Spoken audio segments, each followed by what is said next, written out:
Oke, Assalamualaikum warahmatullahi wabarakatuh.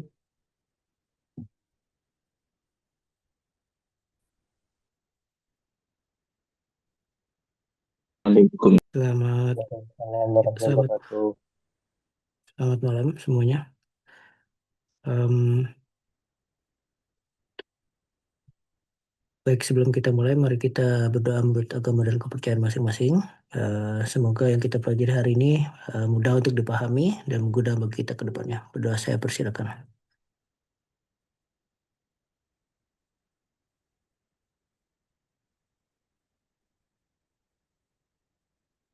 Berdoa selesai. Baik, kita lanjutkan ke bab selanjutnya.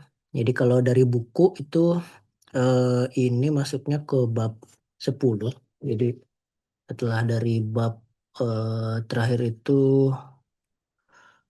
5 dan 6 kalau saya nggak salah ingat tentang velocities, itu selanjutnya saya skip yang 7 8 9 karena 7 8 itu tentang acceleration. Jadi masih eh, masih apa?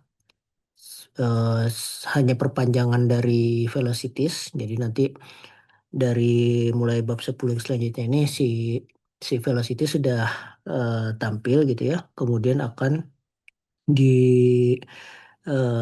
perpanjang menjadi acceleration gitu. Kemudian yang bab 9 itu tentang mathematical analysis, di mana sebenarnya itu kita udah apa ya istilahnya sudah mulai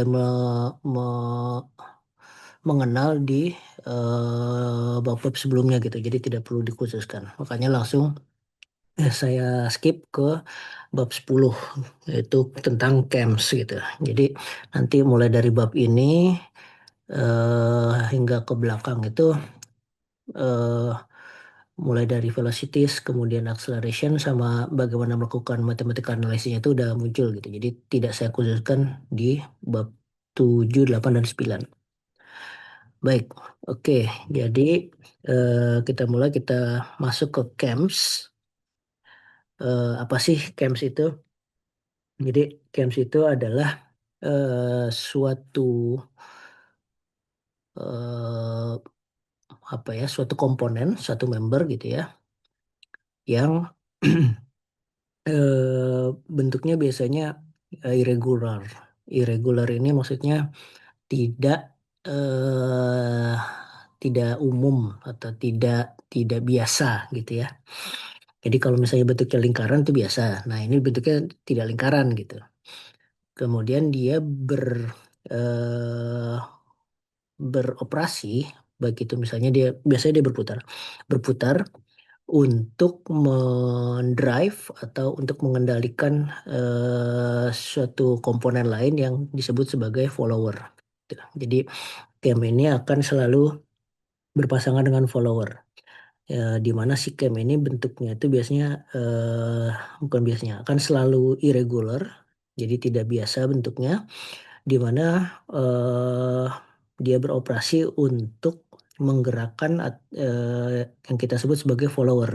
Jadi dari gerakan ini nanti si si follower itu akan memberikan atau menghasilkan gerak yang eh, atau bentuk gerakan yang diinginkan. Gitu.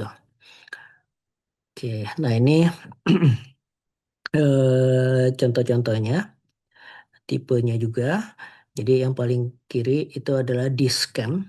Jadi bentuknya seperti piringan. Nah, ini yang kita sebut sebagai cam. Mau saya kelihatan kan ya? Yang sini yang bentuknya tidak umum ini adalah kita sebut sebagai cam. Kemudian cam ini akan apa berinteraksi dengan follower gitu. Jadi ketika cam ini berputar, si follower akan membentuk suatu gerakan tertentu yang memang gerakan itulah yang diharapkan dari si mesin ini. Oke, ini kita sebut sebagai discam karena bentuknya seperti piringan, seperti dish gitu. Nah, dia apa motionnya berotasi, berputar, ya. Kemudian ada yang disebut sebagai translation cam. Kalau translation cam dia tidak berputar, tetapi apa istilahnya eh, gerakannya akan berulang, reciprocating. Jadi dia bisa jadi gerakannya itu ke kiri ke kanan ke kiri ke kanan seperti itu. Nah, lagi-lagi bentuknya juga tidak tidak umum gitu ya. Jadi bukan suatu suatu garis saja, tapi dia ada kurva yang memang eh, bentuk ini eh, diharapkan memberikan gerakan kepada follower sesuai dengan desain yang diinginkan. Yang ketiga, cylindrical cam. Kalau cylindrical cam ini juga berputar, tetapi putarannya itu tegak lurus dengan gerakan dari si followernya. Gitu. Jadi kalau di scam ini dia gerakannya bisa dibilang sebidang antara rotasi cams dan followernya. Kalau cylindrical cam ini nanti followernya gerakannya biasanya tegak lurus dengan eh, bidang rotasi dari si camnya. Seperti itu. Oke, jadi kalau kalau melihat gambar ini langsung nyambung ya. Apa sih yang disebut sebagai cam itu? Dan mungkin langsung kebayang, oh ini kayak pernah lihat gitu. Oke, kemudian eh si cam ini didesain untuk menciptakan displacement. Jadi menciptakan apa pergerakan atau perpindahan dari si follower. Di mana displacement dari follower inilah yang ditargetkan gitu. Sehingga eh, dalam desainnya ada yang disebut sebagai displacement diagram. Jadi displacement diagram ini adalah eh, gerakan dari follower yang diharapkan akibat adanya eh, gerakan yang terjadi pada cam gitu. Jadi ini displacement diagram ini adalah tools dasar dalam desain cam yang menunjukkan eh, pergerakan follower di yang diplot berdasarkan gerak dari camnya. Nah, di sini contoh yang pertama itu eh, gerak apa displacement diagramnya itu diplot berdasarkan eh, rotasi dari si cam. Ya, berarti ini camnya berotasi, kemudian menghasilkan eh, gerakan dari followernya. Oke, jadi secara aksis sumbu X-nya atau horizontal axis-nya itu adalah gerakan dari camnya. Kalau di contoh ini adalah sebagai rotasinya. Kemudian sumbu Y-nya atau vertikalnya itu adalah displacement pada followernya dari displacement dari suatu titik acuan. Tuh. Oke, nah si displacement diagram ini nantinya itu bisa langsung eh, memberikan apa istilahnya memberikan gambaran bagaimana bentuk dari cam yang dibutuhkan untuk mendapatkan untuk mendapatkan gerakan follower yang diinginkan. Tuh. Kemudian, nah ini yang saya bilang nanti dari displacement itu langsung bisa diturunkan menjadi kecepatan, kemudian bisa diturunkan lagi menjadi percepatan. Ini ini sudah apa ya hukum dasar dari hukum dasar dari mekanika. Ya, karena biasanya displacement itu kalau diturunkan terhadap waktu, dia akan menjadi velocity. Kemudian velocity diturunkan lagi terhadap waktu, dia akan menjadi acceleration. Gitu ya. Nah, dari displacement diagram ini nanti bisa dilanjutkan dia. Jadi bisa dilanjutkan menjadi diagram velocity dan acceleration diagram. Seperti itu. Oke, jadi gambar ini adalah contoh dari cycloidal motion displacement diagram. Oke, jadi kita sebut cycloidal karena memang si motion dari cam ini akan bersifat siklus, cycle, gitu ya. eh, yang secara kontinu bergerak. Jadi kalau kita lihat di diagram ini kan dimulai dari titik nol, jadi rotasi si camnya dari 0 derajat, itu kemudian dia berputar ke 90, 180, dan akhirnya ke 360 atau dan kata lain kembali lagi ke posisi semula di nol. Kemudian begitu selanjutnya.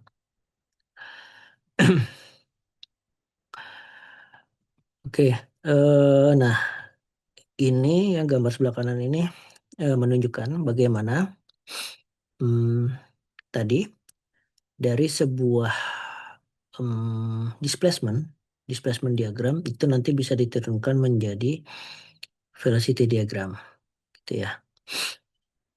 Jadi eh, kemudian dari velocity diagram diturunkan lagi terhadap waktu menjadi acceleration.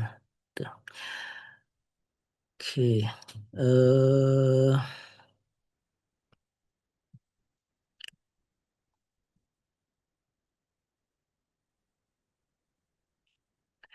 Nah, em, cara perubahan atau pengubahan dari displacement diagram ke velocity itu biasanya itu adalah dengan mencacah gitu ya. Jadi kalau di construction method itu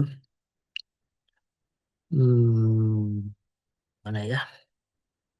Si diagram displacementnya itu dicacah nih. Jadi dari 0 hingga 360 di gambar ini dicacah menjadi 12 eh 12 apa istilahnya? 12 kotak. Nah, di masing-masing kotak itu diambil nilai displacementnya. Jadi di sini ada nilai displacement 1, kemudian 4, kemudian di 3 itu displacementnya 9.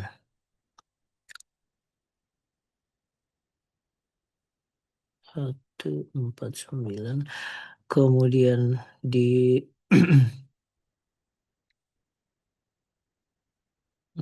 sebentar. Oke, enggak. 1, 4, 9. Oke, ya benar.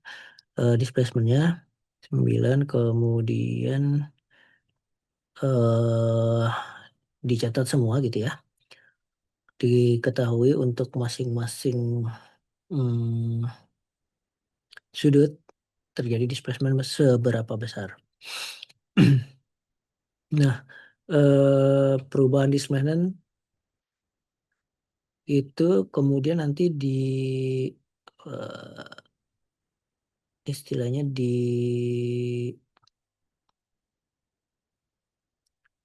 dibagi dengan waktu. Jadi waktu yang dibutuhkan. Karena si rotasinya cam itu konstan, ya. Jadi karena rotasi cam itu konstan, maka perubahan setiap sudut eh, pada atau waktu yang dibutuhkan untuk setiap cacahan eh, sudut dari cam itu akan membutuhkan waktu yang sama. Jadi anggaplah dari 0 ke titik 1 ini 1 detik.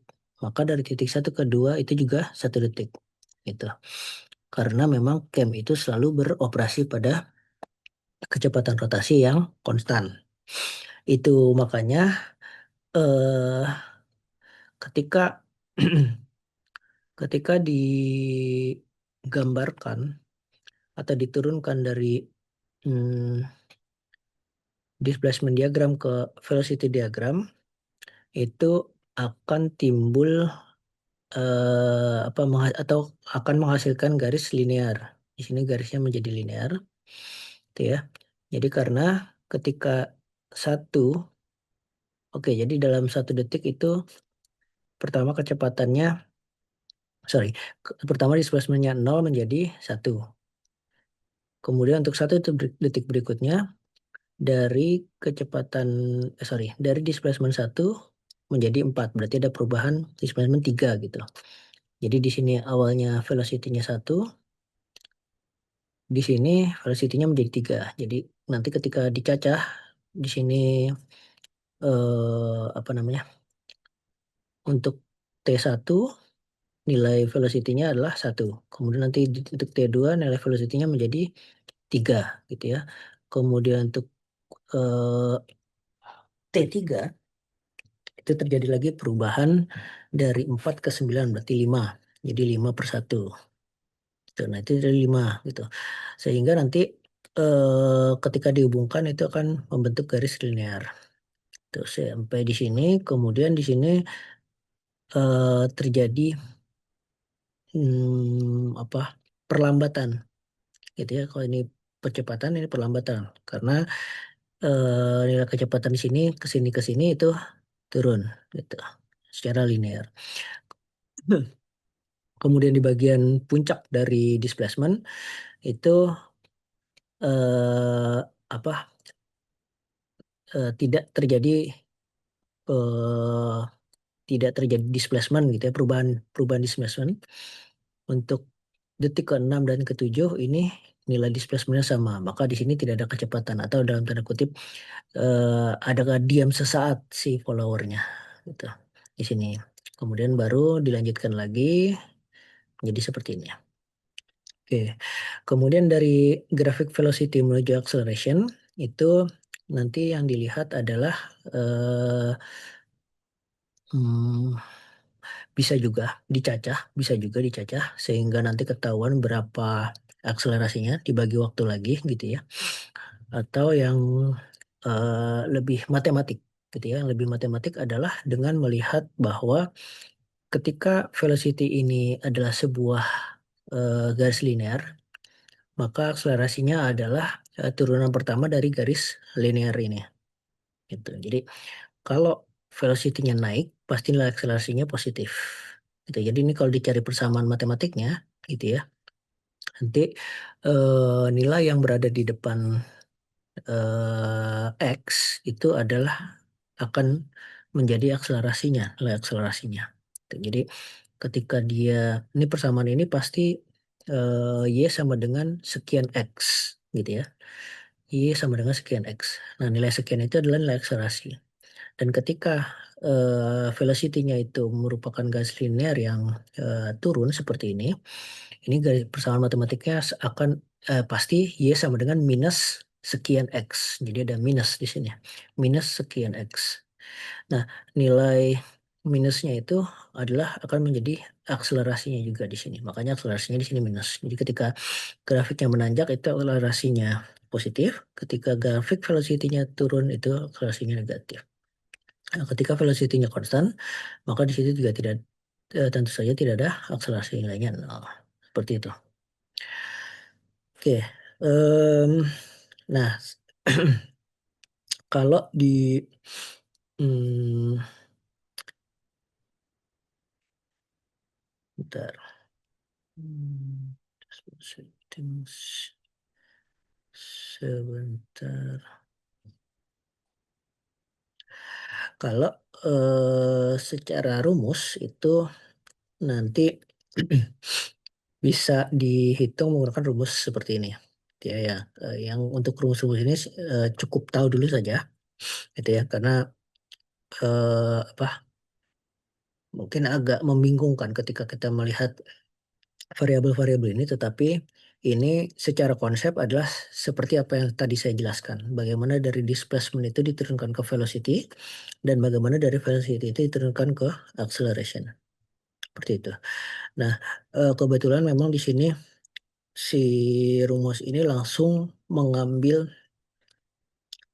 eh, variabel dalam bentuk sudut gitu ya. Makanya agak nyebelin juga ketika kita ngelihat udah ketemunya langsung beta gitu ya. Kemudian theta gitu. Padahal ini sebenarnya cuman cuman sama aja kalau misalnya ini diganti A atau B atau C gitu ya dalam dalam abjad eh, apa abjad biasa gitu ya. Cuman karena memang contohnya di sini si CAMS itu dalam gerakannya dalam putaran, makanya dia langsung menurunkannya ke dalam bentuk variabel sudut. Gitu. Oke. Nah, eh, si contoh yang tadi itu masuknya ke constant velocity karena menghasilkan velocity yang nilainya atau ya nilainya itu bukan konstan sih sebenarnya, dia linear gitu ya. Gitu. Nah, ada lagi yang larinya ke simple harmonic motion. Nah, kalau harmonic motion ini bisa dibilang apa si si mm, displacement diagramnya gitu ya, itu kita representasikan secara harmonik gitu. Jadi yang modified constant velocity nggak salah, tetapi ini memang sangat sederhana gitu. Tetapi kalau dalam real case-nya, lagi-lagi karena si CAMS itu dia cycloidal atau siklus gerakannya, jadi sebenarnya dia adalah sebuah harmonic motion. Jadi sebuah gerakan yang terus-menerus dan apa konstan gitu, harmonik. Makanya seharusnya eh, kecepatan dan percepatan yang terjadi pada mekanisme CAMS ini itu sifatnya kontinu. Nah, jadi maksud saya kontinu adalah seperti ini. Kalau di modified constant velocity itu velocity-nya linear, kemudian konstan, kemudian linear lagi. Nah, ini ada perubahan yang dalam tanda kutip terlalu sudden gitu, di mana ketika velocity-nya itu menanjak kok tiba-tiba patah menjadi konstan gitu. Padahal dalam real world-nya, dalam kejadian sebenarnya dari sistem tersebut tidak terlihat tuh yang tiba-tiba berubah gitu, tetapi dia smooth-smooth aja. Nah, itu yang tergambarkan di displacement diagram pada simple harmonic motion. Nah, kalau di hmm, apa displacement diagram yang simple harmonic motion itu pendekatannya adalah displacementnya didekati atau digambarkan gitu ya. Itu nanti eh, dalam bentuk lingkaran. Jadi si si apa ya istilahnya ya? Si pencacahannya atau pendekatan pembuatan garis velocity-nya itu adalah melihat kelengkungan dari eh, displacement di lingkaran tersebut gitu. Jadi dari titik satu ini dikesiniin, ini kelengkungan pertama di sini. Jadi nanti mulai dia lengkung, lengkung, lengkung, sampai di titik tiga itu benar-benar datar. Tapi dari dua ke tiga itu dia lengkungannya seperti ini. Tiga ke empat itu lengkungannya seperti ini. Seperti itu. Dan di sini ketika velocity-nya diturunkan ke acceleration, gitu ya. Nah, ya, itu dia juga dia akan menghasilkan acceleration yang smooth. Nah, ini lebih lebih masuk akal dalam real world karena memang tidak ada patahan di situ. Jadi kalau kita melihat si camps-nya itu beroperasi, bagaimana, sorry, bukan camps-nya, si follower kita hitung akselerasi dari followernya itu memang tidak tidak ada apa jedakan-jedakan gitu ya. Karena kalau akselerasi yang ada di modified constant velocity itu ini adalah akselerasi konstan misalnya nilainya anggaplah misalnya nilainya 3 gitu. Terus tiba-tiba nol, berarti kan si si apa si follower itu bergerak dengan kecepatan 3 gitu ya. Bayangkan ketika kita naik mobil kemudian kita tekan gas, eh, yang semakin lama semakin cepat gitu ya si mobilnya itu dengan kecepatan 3 tadi 3 meter per second kuadrat. Oh gitu, tapi tiba-tiba si si gas kita kita kita lepas sehingga itu tiba-tiba tidak percepatan itu mobil kan akan kerasa tuh Jadi ketika ada perubahan percepatan dari suatu nilai positif ke nol, bahkan selanjutnya menjadi negatif, itu pasti di kita sebagai pengemudi maupun penumpang itu kan merasakan ada kayak jedakan gitu, dek dek gitu. Nah, itu seharusnya terlihat di follower kalau memang dia melakukan hal seperti itu gitu. Itu makanya di simple harmonic motion ini lebih aplikatif terhadap real world-nya pada kejadian sebenarnya bahwa accelerationnya itu juga juga continue gitu, juga continue walaupun di titik maksimum itu tetap terjadi acceleration yang nilainya nol secara konstan gitu ya. Kemudian dia lanjut lagi membentuk apa? Membentuk kurva kontinu lagi seperti itu. Jadi itu perbedaannya antara penggambaran eh, displacement diagram yang menggunakan teknik modified constant velocity dan teknik simple harmonic motion. Gitu. Jadi ada dua cara penggambaran.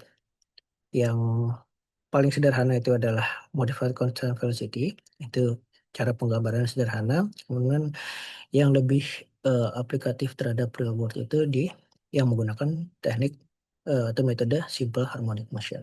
Gitu. Yang mana yang lebih benar sebenarnya tidak menjadi benar salah, tetapi lebih ke kepresisian gitu ya. Karena ini nanti pada akhirnya tergantung kepada keterbatasan tools yang kita punya. Kalau memang kita mampu melakukan simple harmonic motion, silahkan. Mungkin kita melakukan analisisnya menggunakan komputer, gitu ya, yang bisa eh, menggambarkan atau menghasilkan grafik velocity maupun acceleration yang smooth seperti ini. Tapi kalau memang kita terbatas untuk melakukan analisis secara manual, gitu ya, ya kita akan mulai dengan cara yang paling sederhana, yaitu yang modified constant velocity. Gitu. Oke.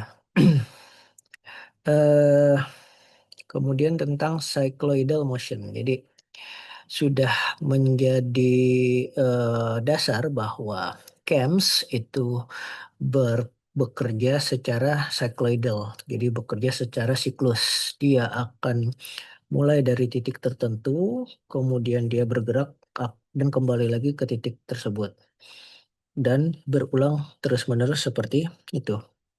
Nah, jadi secara definisi cycloidal motion itu adalah eh, cycloidal motion itu dibangkitkan dengan adanya suatu titik di dalam sebuah circle yang apabila circle atau lingkaran ini berputar, maka si itu akan menghasilkan garis lurus gitu. Jadi karakteristiknya juga untuk cycloidal motion itu adalah adanya smooth acceleration. Jadi akselerasinya smooth. Nah, kondisi ini memberikan eh, apa ya? Memberikan eh, hal baik untuk eh, camp karena di banyak mesin camp itu beroperasi dalam kecepatan yang tinggi, gitu ya. Kalau kecepatan tinggi berarti nanti akselerasinya juga ada perubahan yang apa ya? Perubahan yang hmm, eh, berulang gitu ya. Jadi dipercepat, diperlambat, dipercepat, diperlambat. Nah, diharapkan untuk operasi yang seperti itu memang diharapkan perubahan akselerasi ini smooth karena dia akan positif, negatif, positif, negatif. Karena kalau misalnya dia tidak smooth gitu ya, si akselerasinya ini tidak ya berubahnya tidak tidak lancar gitu ya atau patah-patah tadi kita istilahnya, itu yang terjadi nanti akan timbul vibrasi yang tinggi gitu. Nah, kalau smooth maka vibrasinya ini akan eh, teredam menjadi sangat kecil. Dan sudah pasti kita pahami bahwa vibrasi itu adalah salah satu musuh terbesar dalam permesinan gitu, dalam sebuah mekanisme. Kalau vibrasi tinggi itu resikonya banyak. eh apa Ya yang paling parah memang si mesinnya akan menjadi fail gitu ya. Itu makanya untuk cam, untuk desain cam itu diharapkan memang ada smooth acceleration, karakteristik smooth acceleration. Dia sehingga nanti si mesin ini tidak mendapatkan atau menghasilkan vibrasi yang sangat tinggi gitu. Nah, visualisasi dari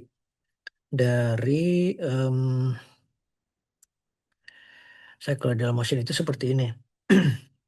Jadi dari graphic displacement, jadi yang ini graphic displacement dari untuk satu beta tertentu, gitu ya. Ini dibagi menjadi 6 cacahan. Kemudian eh di sini sampai posisi maksimum. Kemudian dia hmm, dalam tanda kutip gitu ya, diputar kembali ke posisi nol lagi gitu. Nah, grafik ini tuh dibangun dari gerakan putaran si camnya. Jadi ini ada 6 bagian, jadi ada 6 sudut nanti di sini. Ada 6 sudut yang ini kalau kalau kalau satu lingkaran ini satu lingkaran ini dibagi 6 dia. Jadi bagian pertama, jadi dari sini startnya, kemudian ke satu, dua, tiga, empat, lima, enam, sesuai dengan pembagian cacahan ini. Nah, sebentar, titik nol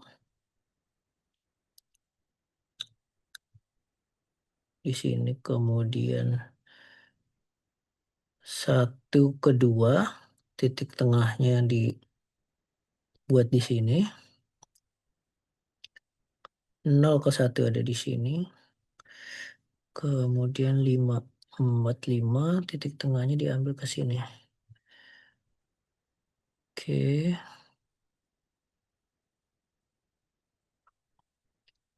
ini adalah kondisi di titik 6. Oke, jadi dari sini sampai ke sini itu adalah menggambarkan pergerakan dari nol sampai ke, oh enggak, sampai ke 6 sebenarnya. Satu lingkaran penuh.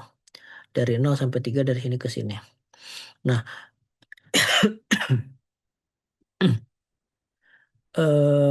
sebentar.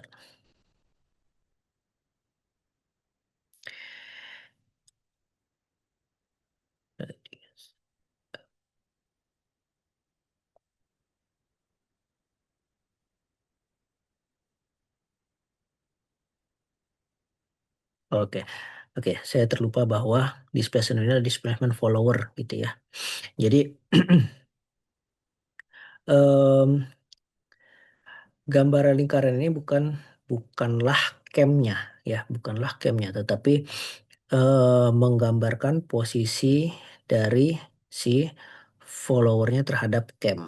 Jadi anggaplah eh, nol gitu ya. Jadi cam ada di titik ini nol.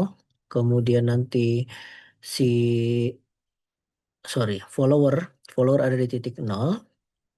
Kemudian camnya berputar, itu maka si follower akan hmm,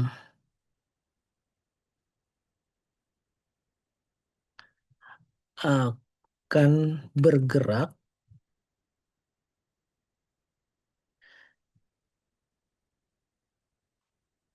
ketika tar, enaknya gimana dong ini ya? Eh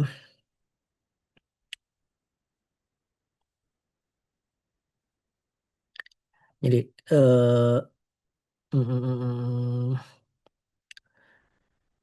sebuah lingkaran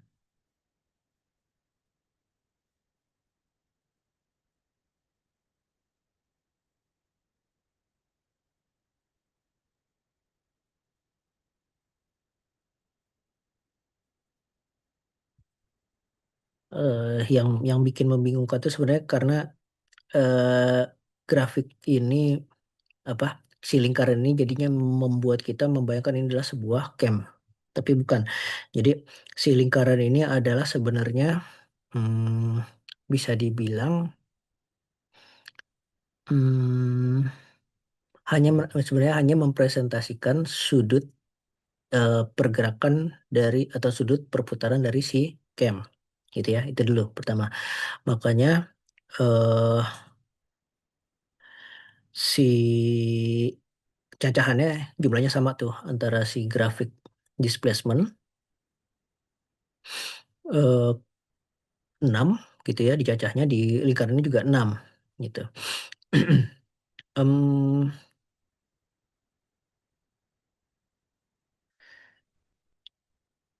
tetapi di grafik displacement garis yang dibentuk itu adalah garis displacement dari follower gitu. Nah, oke, nanti mungkin coba saya bantu cari ini aja ya. Saya cari video animasi yang menjelaskan tentang si grafik ini. Jadi lebih lebih visual gitu ya. Nanti kalau saya nemu udah akan saya upload di e-learning. Intinya, intinya adalah eh cycloidal motion itu memang seharusnya memberikan apa ya? Memberikan pergerakan yang kontinu atau smooth seperti ini. Gitu. Jadi eh sebenarnya boleh juga dibilang itu larinya tuh seperti eh apa? Grafik sinusoidal gitu ya. Jadi eh bergelombang seperti ini. Nah, dari displacement yang hmm, seperti ini, itu kalau kita turunkan ke velocity, itu juga akan memberikan eh, apa hasil grafik yang smooth juga gitu. Dan diturunkan lagi ke acceleration. Nah, ini yang eh, lebih lebih menyerupai suatu persamaan sinusoidal. Nah, saya menyebut sinusoidal di sini karena nanti ketika eh, dirunut ke persamaan matematiknya itu ya memang di situ akan timbul tuh persamaannya gitu ya.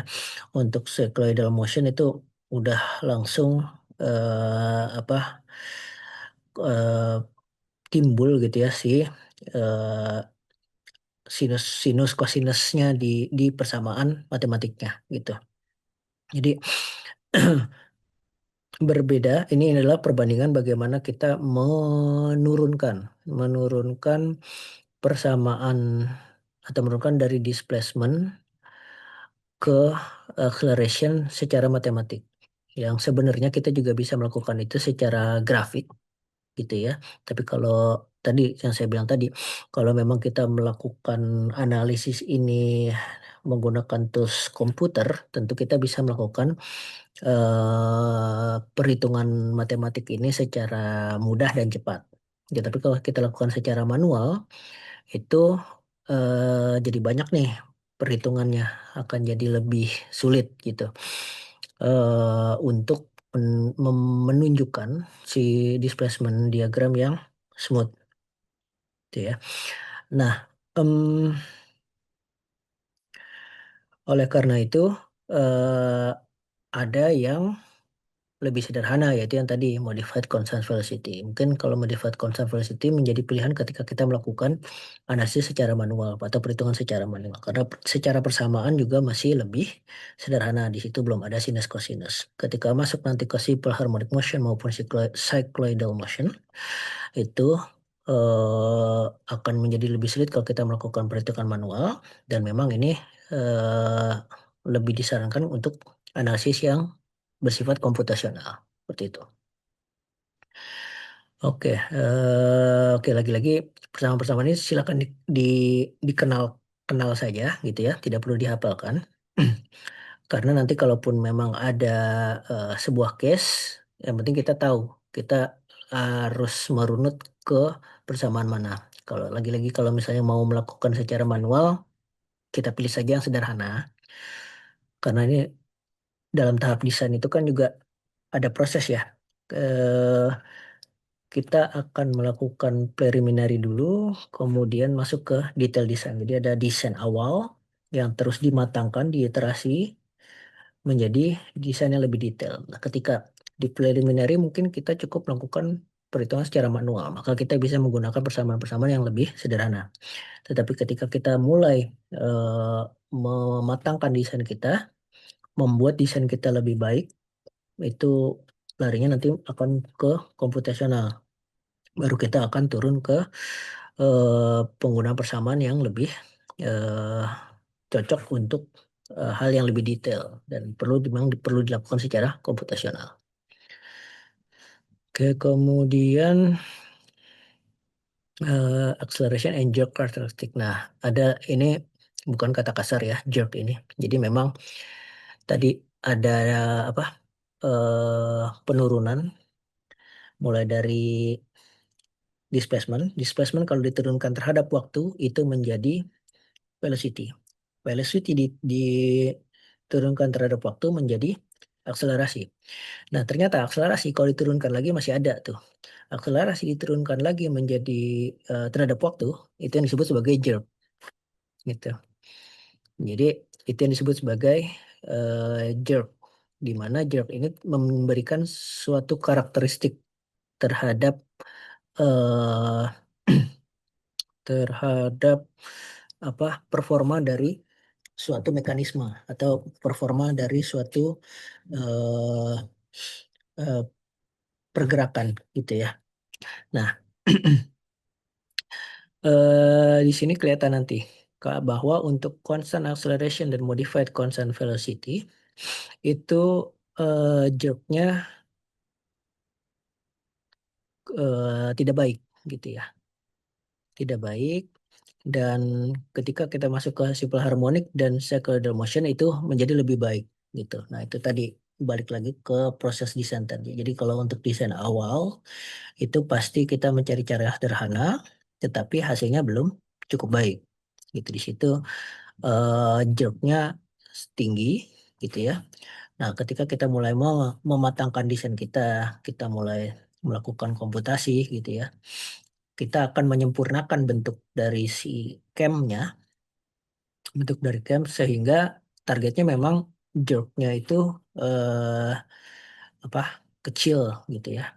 Nah, karena jerk itu akan me- memberikan gambaran tentang vibrasi yang dihasilkan. Kalau infinite jerk itu akan menyebabkan vibrasi yang tinggi, sangat tinggi, sorry. Bukan tinggi aja, sangat tinggi sehingga nanti life cycle atau umur dari mekanisme cam yang kita punya itu akan jadi lebih pendek karena akan lebih mudah rusak.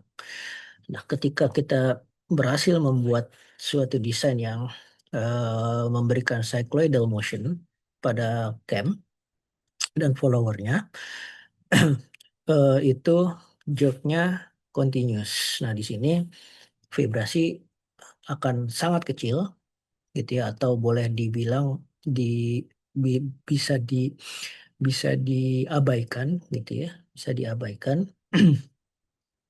sehingga umur dari mekanisme yang kita punya itu akan lebih lama dan kesesuaiannya terhadap operasional pada kecepatan tinggi. Jadi si camnya berputar dengan sangat cepat gitu ya. Itu cuman ideal ketika kita berhasil mendesain cam yang memberikan cycloidal motion.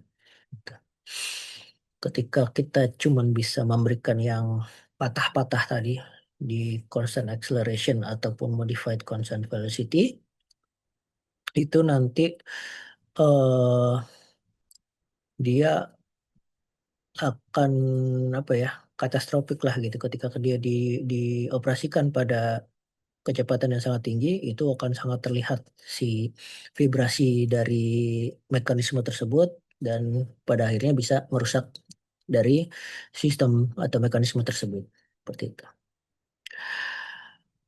Oke, nah itu tadi tentang displacement diagram, bagaimana kita eh, menggambarkan pergerakan dari follower dan kemudian menjadi eh, kita turunkan menjadi desain dari camp. Nah, itu hal itu juga yang dilakukan ketika kita apa benar-benar menggambar bentuk dari camp yang kita inginkan. Ini eh, adalah contohnya. Jadi grafik displacement-nya seperti ini. Kemudian nanti ada satu lingkaran yang dibagi dengan sesuai dengan pencacahan dari grafik displacement-nya. Jadi ada 12 nih. Ini lingkaran ini dibagi 12 nih. Hmm, 1, 2, 3, 4, 5, 6, 7, 8, 9, 10, 11, 12. Kemudian eh, jadi di garis-garis ya, di garis-garis. Kemudian baru dilihat displacement per posisi cacahan tersebut. Jadi di 0, 0 berarti di sini menyentuh lingkaran tersebut gitu ya, 0. Nah, ketika dia pindah ke satu, itu ada displacement sekian. Nah, nilai displacement ini itu digambarkan di sini. Nah, sehingga sorry di sini satu, di sini kecil yang kecil ini ya. Nah, baru di dua berarti di sini. Nah, baru nanti di sini tuh dihubungkan tuh dari 0 ke satu sini ke 2 sini. Mungkin lagi-lagi tadi ya kalau kita lakukan secara manual mungkin gambarnya jadinya patah-patah gitu ya. Walaupun bisa di sketch agak agak mulus gitu ya. Nah, itu yang terus dilakukan sehingga mendapatkan garis yang luar ini. Nah, garis yang luar inilah yang akan menjadi bentuk dari cam yang kita inginkan untuk menghasilkan displacement follower seperti grafik. Seperti itu.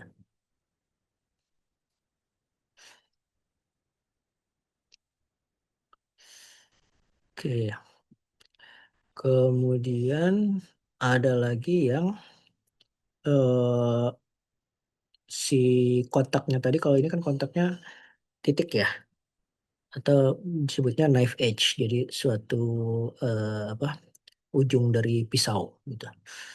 Nah, ada lagi yang menggunakan roller. Jadi di ujung ini kasih roller, maka ini harus apa istilahnya?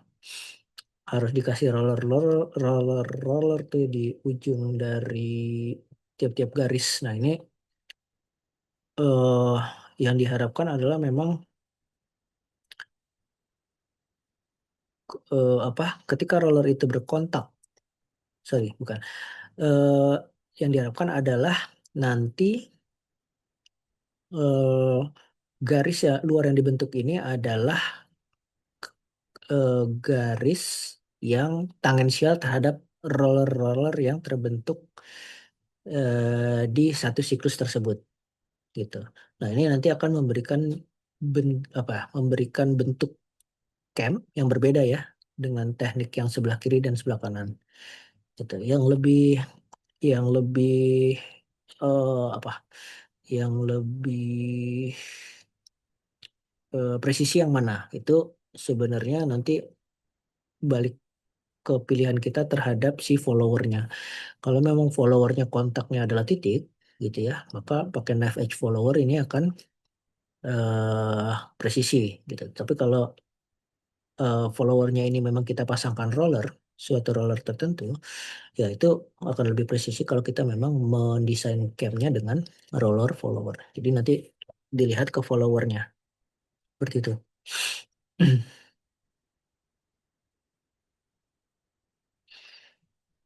Oke, nah ini ya perbedaannya. Jadi profile generation dari cam pada knife edge follower itu memang itu di yang diambil tangensial terhadap titik at points corresponding to the follower position. Jadi pada titik point. Sementara pada roller follower profile generationnya itu si cam profilnya itu dibangun dengan eh, dengan tangensial gitu ya terhadap radius dari si rollernya gitu. Oke.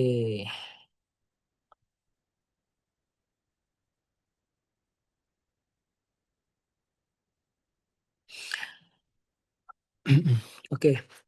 Kemudian eh analisis lebih lanjut mengenai cam itu nanti ada tentang pressure atau ini terkait terhadap kontak sih. Ini untuk yang roller follower karena untuk roller follower memang eh, apa ya istilahnya kontak antara follower dan cam itu tidak tidak mengarah mengarah ke pusat putaran dari cam. Ini gambar ini menggambarkan dengan apa? Figur ini menggambarkan dengan baik bagaimana kontak dari roller dengan cam itu tidak segaris ke pusat dari cam. Nah, eh, ini menjadi concern karena cam itu memang hanya dipegang di pusat putarannya saja. Ya, jadi semua pembebanan yang terjadi pada profile cam itu diteruskan ke pusat pusat putaran dari si cam. Kalau pembebanan itu segaris ke pusat putaran cam, gitu ya, ke sumbu putarnya. Oke.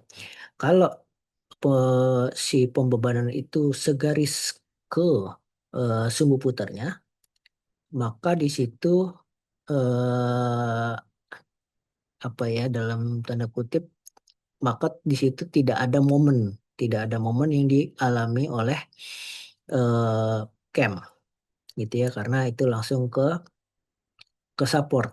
Jadi di itu cuma ada gaya dan si si hmm, sumbu putar ini cukup kuat untuk menahan gaya tersebut. Gitu.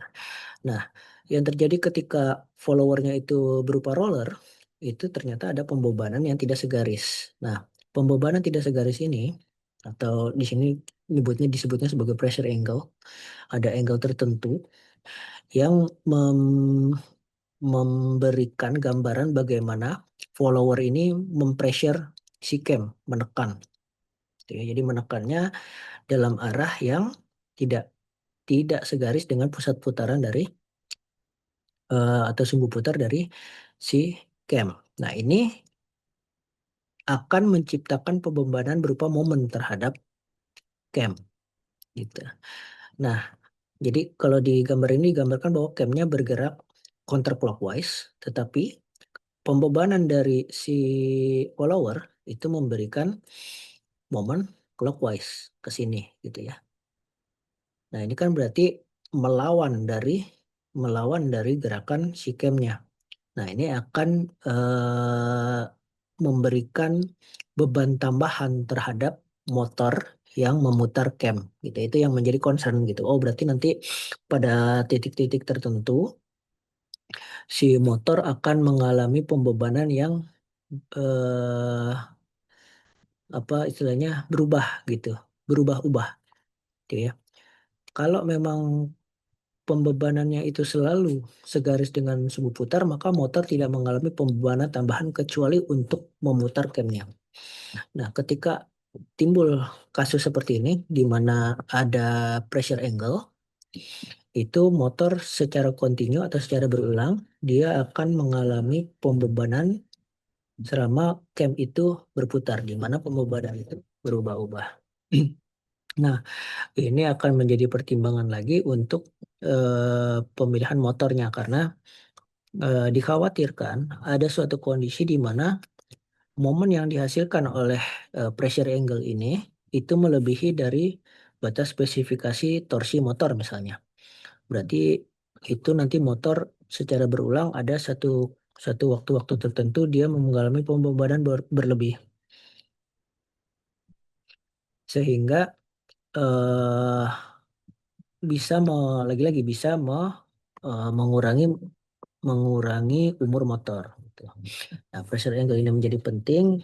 Itu nanti larinya memang ke pemilihan eh, apa komponen penggerak dari si capnya, gitu ya.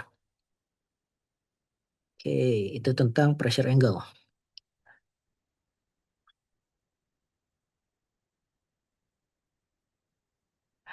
Oke, ini adalah bentuk atau bentuk, tapi jenis-jenis lain dari sistem cam dan follower, tetapi ini yang yang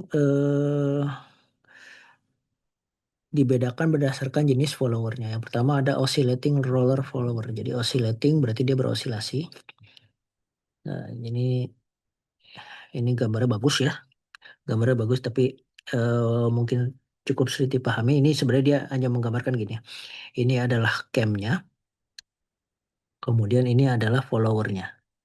Oke.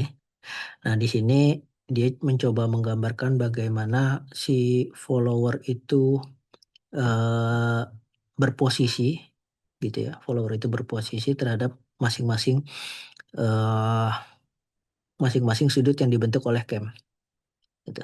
Nah, di mekanisme ini si follower itu akan bergerak naik turun naik turun naik turun atau berosilasi seperti itu, gitu. Nah, itu yang kita sebut sebagai oscillating roller follower. Kemudian ada yang flat face. Kalau flat face memang ininya flat, gitu ya. Si ujung dari followernya flat. Ini akan memberikan gerakan yang berbeda lagi tuh nanti antara dengan roller ataupun dengan flat. Oke, kemudian baik, ini mengenai limitasi desain dari cam. Jadi ini apa?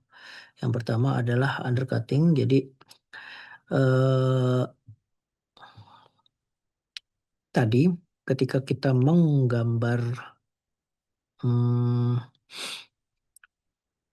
menggambar mendesain cam, gitu ya, kita sebenarnya adalah kita melakukannya adalah dengan menggambar perpindahan dari followernya. Ini sebagai contoh, ini sebenarnya yang lingkaran-lingkaran ini adalah bentuk perpindahan yang diinginkan, eh, bentuk perpindahan pada follower yang diinginkan, gitu ya. Nah, tetapi pada suatu posisi terjadi yang seperti ini. Jadi sebenarnya followernya maunya di sini nih, tapi berarti kan harusnya camnya ke atas ya, sampai atas ini ya garisnya ya. Tetapi ternyata tidak bisa kita kita dapatkan karena di posisi follower sebelum dan sesudah titik tersebut itu ternyata memotong, dalam tanda kutip memaksa untuk cam dipotong sedemikian rupa di situ, gitu. Itu ya, itu yang terjadi. Nah, itu eh, itu yang menjadi salah satu limitasi dari desain cam, gitu ya. Nah, ini sebenarnya bisa di bisa di ditangani, gitu ya. Bisa ditangani dengan memilih radius follower yang lebih kecil, gitu. Tapi kalau radius follower yang terlalu besar, ini yang terjadi, gitu. Jadi nanti pada akhirnya gerakan follower yang kita inginkan itu tidak dapat di-achieve dari hasil desain cam yang kita hasilkan, gitu ya. Nah, itu makanya displacement diagram ini menjadi penting dalam cam design, eh, karena disitulah apa, letak kepresisian desain cam kita, gitu. Ketika ada asumsi-asumsi yang tidak sesuai yang kita lakukan di displacement diagram, itu nanti akan menyebabkan si camnya itu apa lose kontak dengan follower gitu. Kemudian eh sharp point itu kalau memang yang seperti ini nih, kalau memang kurvaturnya itu tidak tidak smooth gitu ya, itu nanti menyebabkan menghasilkan bukan menyebabkan akan menghasilkan sharp point yang seperti ini. Gitu. Kalau emang nih rollernya nanti kita perkecil radiusnya, mungkin ini bisa memberikan bentuk yang lebih smooth di bagian-bagian seperti peak seperti ini. Ya, oke. Jadi production cam atau manufacturingnya itu ada yang secara graphical, ada yang memang dengan tracer control cutting. Kalau tracer control cutting ini eh, pakai milling machine gitu ya, yang sudah terkomputasi. Kalau graphical method itu dari gambar tadi ya, dari gambar diceplak lah istilahnya kayak gitu, diceplak kemudian baru dibuat. Tuh. Tentu yang NC dengan komputer apa itu dia akan lebih lebih presisi gitu ya. Nah, jadi cutternya itu memang cutternya itu jadi bisa dibilang jadi followernya dari benda benda dari sebuah circle itu di cut dengan milling machine. eh, Kemudian si cutternya ini menjadi menjadi followernya karena dia akan mengikuti gerak dari bentuk si camnya seperti itu. Oke, jadi seperti itu tentang cam. eh Hal dasar yang perlu kita pahami yaitu bahwa adalah cam itu memang dibentuk atau didesain itu berdasarkan gerak follower yang kita inginkan. Jadi bukan dibalik ya, bukan camnya kita desain baru kita lihat followernya bergerak seperti apa. Bukan, tapi kita sudah menentukan dulu dalam mesin atau mekanisme yang kita desain ini, eh, followernya kita inginkan dia bergerak seperti apa. Baru dari situ turun kita mendesain camnya. Tuh. Kemudian gerakan dari si follower itu kita tuangkan dalam displacement diagram. Dari displacement diagram ini nanti bisa kita turunkan menjadi velocity diagram dan acceleration diagram. Nah, dari ketiga diagram ini kita akan bisa melihat atau melakukan analisis lebih lanjut kira-kira performa follower kita ini akan seperti apa, gitu ya. Nah, eh, ketika kita melakukan analisis secara manual, kita akan lebih mudah bagi kita untuk melakukan analisis atau membuat displacement diagram dan turunannya ini menggunakan yang disebut sebagai metode constant acceleration, gitu ya. Di mana sebenarnya dalam real world ini tidak terjadi. Itu di dalam real world itu yang lebih lebih sesuai itu adalah sebenarnya yang simple harmonic dan cycloidal, gitu. Nah, tapi simple harmonic dan cycloidal ini cuma bisa kita achieve ketika kita melakukan desain atau perhitungan dengan komputasi seperti itu. Nah, oke, kemudian pendekatan grafik tadi juga bisa dinyatakan atau bisa digambarkan dengan hubungan matematik. Nah, ini adalah persamaan-persamaan matematikanya. Bagaimana dari sebuah displacement menjadi velocity, kemudian bagaimana dari velocity menjadi akselerasi. Gitu. eh Kemudian kita sudah mengenal lagi turunan lanjut dari akselerasi. Jadi dari tadi displacement diturunkan terhadap waktu menjadi velocity, velocity diturunkan terhadap waktu menjadi akselerasi, akselerasi diturunkan lagi terhadap waktu menjadi jerk. Nah, jerk ini yang eh, memberikan gambaran tentang apa performa dari sistem cam dan follower kita. Dan bagaimana kesesuaiannya terhadap operasi high speed gitu ya atau high rotation. Di mana ketika jerknya itu apa istilahnya infinite atau tune tinggi, Itu maka sistem yang kita buat ini tidak sesuai untuk operasi high speed. Tetapi kalau jerknya itu continuous, itu sangat ideal. Gitu. Itu makanya kalau memang kita mau mendesain suatu sistem CAMS dan follower yang beroperasi pada kecepatan tinggi, akan sangat disarankan kita memang berhasil membuat CAMS yang memberikan pergerakan follower yang selalu smooth gitu, yang cycloidal ataupun simple harmonic gitu. Karena di situ kedua kedua desain yang dihasilkan dari dua metode itu akan memberikan jerk yang eh, continue gitu. Jadi sangat baik. Tetapi kalau si sistem cam dan follower kita beroperasi pada kecepatan yang bisa dibilang rendah, itu masih diperbolehkan apabila kita melakukan desain dengan metode constant acceleration dan modified constant velocity. Itu masih nggak apa-apa. Seperti itu. Oke, oke, graphical method itu tadi adalah sebenarnya penurunan aja, penurunan dari displacement diagram ke pembentukan atau pembuatan si cam, gitu ya. Jadi ada dua teknik. Yang pertama, bukan dua teknik, dua pilihan tergantung bentuk follower yang digunakan.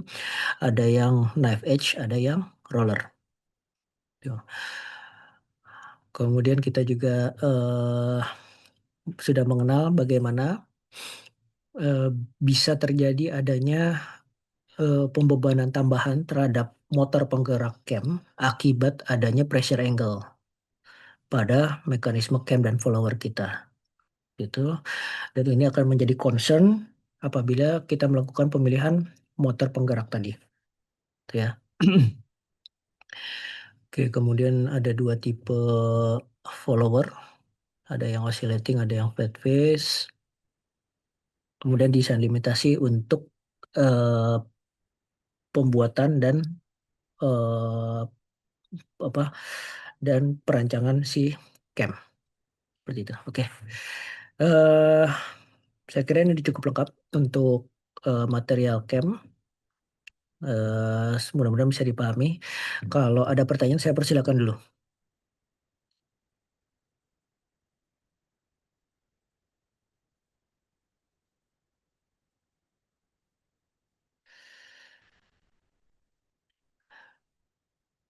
Oke, kalau nggak ada, bisa saya cukupkan dulu kuliahnya. Materi ini dan buku. Oke, sebentar. Mungkin kita bisa lihat buku sedikit ya. Jadi bab 10, saya share screen dulu.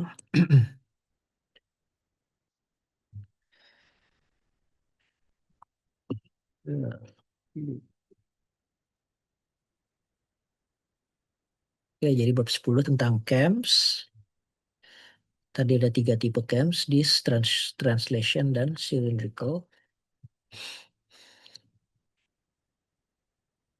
Ini displacement diagram. Coba kita lihat. Oke, jadi kalau di buku itu persamaan matematiknya lebih dijelaskan ya, diturunkan dari untuk masing-masing apa namanya, masing-masing metode metode eh, displacement diagram. Jadi ada yang constant acceleration, jadi akselerasinya dianggap konstan. Ini udah persamaan dasar eh, apa ya, motion ya, bahwa jarak itu adalah setengah setengah akselerasi kali t kuadrat. Ya, di sini akselerasinya dianggap konstan sehingga nanti dapat nilai-nilai displacement-nya. Itu. Kemudian di sini baru dia turunkan waktunya itu dalam theta per eh, theta per angular velocity. Makanya turunlah persamaan matematiknya itu dalam bentuk sudut. Gitu. Oke, kemudian modify constant velocity. Saya percepat aja. Terakhir psychological. Oke,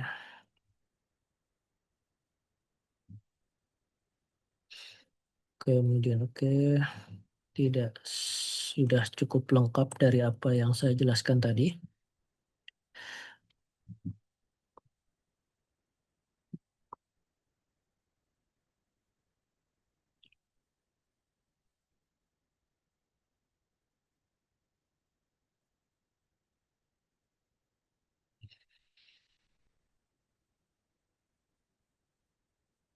Oke, mungkin tambahannya ini. Ada ini tadi. Udah ada di pressure angle.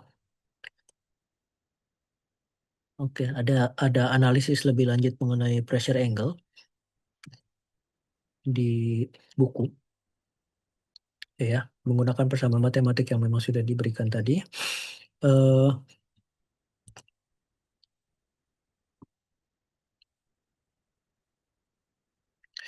itu nanti apa istilahnya? Akan memberikan perubahan displacement, sedikit perubahan displacement akibat pressure angle ini. Kemudian oke, ini adalah eh, teknik teknik pembuatan cam untuk roller follower. Kalau yang knife edge kan gampang ya, istilahnya tadi si pisaunya itu menjadi follower aja, jadilah dia bentuknya seperti itu. Tapi kalau untuk yang roller, karena di situ ada diameter, bukan diameter, radius dari rollernya yang memberikan nilai tambahan gitu ya. Kemudian di mana si cam juga harus selalu tangensial terhadap roller, itu akan apa akan memberikan sedikit perbedaan dalam cara pembuatannya gitu. Nah, ini dijelaskan di sini, cutter or grinder location. Di situ nanti ada mana ya?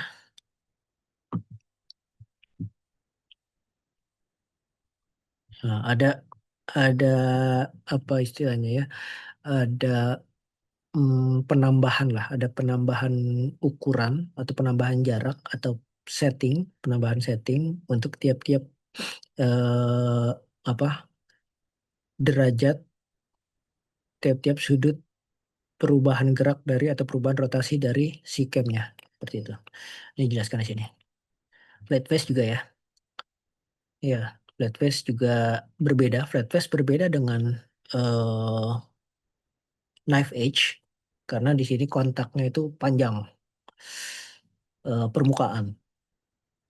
Jadi akan memberikan hal yang berbeda lagi nanti ketika pembuatan camnya. Sebenarnya ini. Jadi sebenarnya eh, yang paling mudah itu adalah memang dengan menjadikan alat pemotongnya itu adalah si followernya gitu. Jadi kalau followernya flight face ya udah bikin aja alat pemotongnya bentuknya face juga gitu. Sehingga nanti dia bisa bentuknya sesuai. Yang roller juga seperti itu. Jadi si pemotongnya juga seperti sesuai dengan apa? Sesuai dengan radius rollernya gitu. Itu nanti hasilnya juga akan sama. Tapi kalau memang kita tidak punya alat potong ini, maka kalau kita cuman punya knife edge gitu ya, yang bentuknya kontaknya titik, ya mau nggak mau kita harus memberikan apa? Memberikan settingan tambahan untuk jarak si pisau tadi terhadap material potongnya gitu.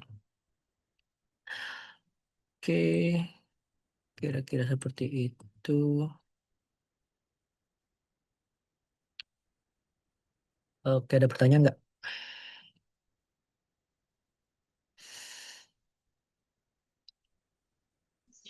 Aman, aman Pak, masih aman Pak. Oke.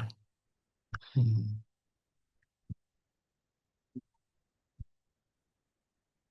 Oke, kalau nggak ada, mungkin bisa saya cukupkan.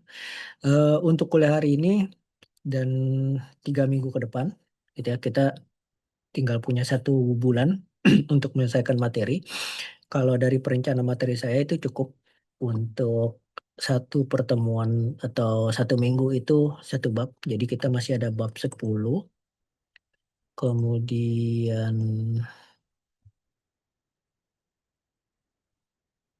bab 10, 11, dan 12. Bahkan cuma 3 bab. Sebentar saya lihat. Ya, sampai gear. Bab 12. Sebenarnya di bab 13 sepertinya masih ada sebentar. Oh, bab 13 itu gear train. Jadi, kuliah. Train. Sorry.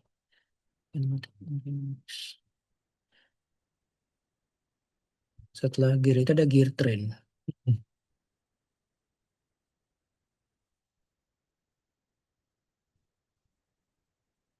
eh jadi harusnya 4 minggu ini, mulai dari minggu ini ya, dari minggu sekarang sampai dan 3 minggu ke depan itu waktunya cukup untuk menghabiskan materi.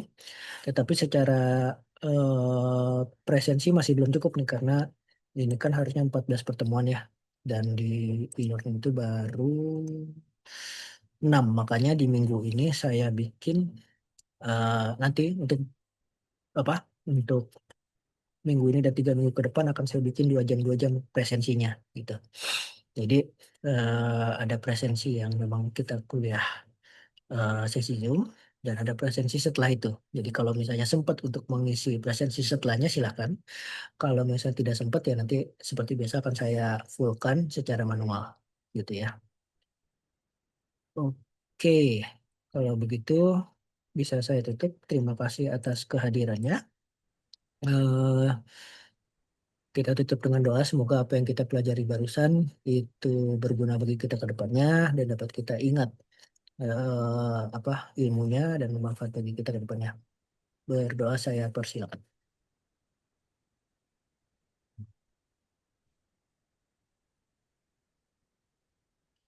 Berdoa selesai. Saya ucapkan lagi terima kasih. Selamat malam. Wassalamualaikum warahmatullahi wabarakatuh. Makasih Terima Pak. kasih Waalaikumsalam Pak. warahmatullahi Waalaikumsalam Terima kasih wabarakatuh. Pak. warahmatullahi wabarakatuh. Terima kasih Terima kasih, Pak. Pak. Wassalamualaikum Waalaikumsalam. warahmatullahi Terima kasih, wabarakatuh. Pak. Terima kasih Pak.